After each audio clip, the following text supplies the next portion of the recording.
3 நாட்கள் விஜயம் மேற்கொண்டு ஈரான் ஜனாதிபதி இப்ராஹிம் ரைசி இன்று பாகிஸ்தானுக்கு விஜயம் மேற்கொண்டுள்ளார். இஸ்லாமாபாத்தில் ஈரான் ஜனாதிபதியை வரவேற்ற பாகிஸ்தான் பிரதமர் ஷெபாஸ் ஷெரீப் உத்தியோகபூர்வ வரவேற்பு நிகழ்வொன்றையும் ஏற்பாடு செய்திருந்தார். இந்த விஜயத்தின் போது ஈரான் ஜனாதிபதி லாகூர் மற்றும் கராச்சிக்கும் செல்லவுள்ளார். பயங்கரவாதத்துக்கு எதிரான செயற்பாடுகளிலும் பாலஸ்தீனத்தில் நிகழும் மனித உரிமை மீறல்கள் தொடர்பிலும் இரு நாடுகளும் ஒரே நிலைப்பாட்டில் செயற்படுவதாக இந்த விஜயத்தின் ஆரம்பத்தில் ஈரான் ஜனாதிபதி குறிப்பிட்டிருந்தார். பாகிஸ்தானுக்கு $10 பில்லியன் வர்த்தகத்தின் பலன்களை பெறுவதற்கான வாய்ப்பாக இந்த விஜயம் அமைந்துள்ளதாகவும் ஈரான் ஜனாதிபதி இப்ராஹிம் ரைசி கூறியுள்ளார்.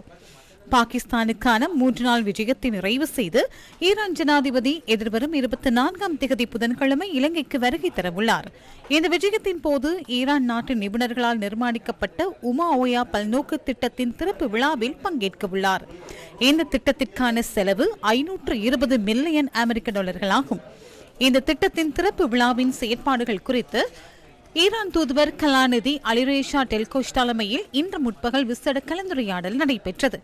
நீர்ப்பாசன அமைச்சர் பவித்ரா வன்னியாராட்சி, ராஜாங்க அமைச்சர் சசேந்திர ராஜபக்ச, வெளிவிவகார அமைச்சு, நீர்ப்பாசனம், மின்சக்தி, மகாவெளி, போக்குவரத்து மற்றும் நெடுஞ்சாலைகள் அமைச்சுக்களின் பிரதிநிதிகள் மற்றும் பதுளை மற்றும் மொனராகலை மாவட்ட செயலாளர்களும் இதில் கலந்து கொண்டனர். தற்போதைய ஜனாதிபதி ரணில் விக்ரமசிங்க தலைமையிலேயே இந்த திட்டத்தை நிறைவு செய்ய முடிந்தது. ஈரான் அரசாங்கம் இந்த திட்டத்திற்காக பாரிய நிதியை ஒதுக்கியிருந்தது. இந்த நேரத்தில் ஈரான் ஜனாதிபதியையும் குறிப்பிட வேண்டும். ஈரான் ஜனாதிபதி மற்றும் ஜனாதிபதி ரணில் விக்ரமசிங்கவினால் எதிர்வரும் 24ஆம் தேதி 10 மணிக்கு இந்த திட்டம் மக்களிடம் கையளிக்கப்பட உள்ளது.